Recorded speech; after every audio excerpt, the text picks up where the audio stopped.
The member responsible for complaints has to make sure that the voice of residents is heard through complaints.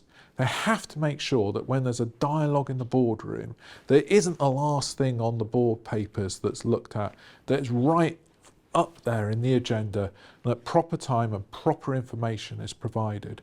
I think in doing this role, one of the really important things is to make sure that complaints sits alongside all of that other information that board members will look at. The performance information, the customer feedback, look at the complaints as well, because sometimes there'll be tensions between all of that information. The explanation might be provided in the complaints.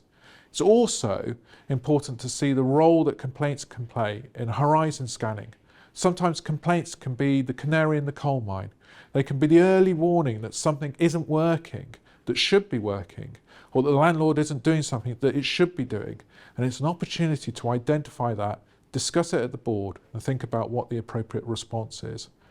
Fundamentally, what's important when you're doing the role of the member responsible for complaints is to make sure you've got the right relationships, both internally and externally, and that means with us as well as with other bodies, but also to make sure that you're there talking to not only the complaints team, but the service areas and to residents, to make sure that you're as informed as possible so that you can make sense of the complaints that you're seeing and be sure and able to challenge appropriately whether or not the landlord is responding effectively and whether or not the landlord has the right culture in place, a positive complaint handling culture in place.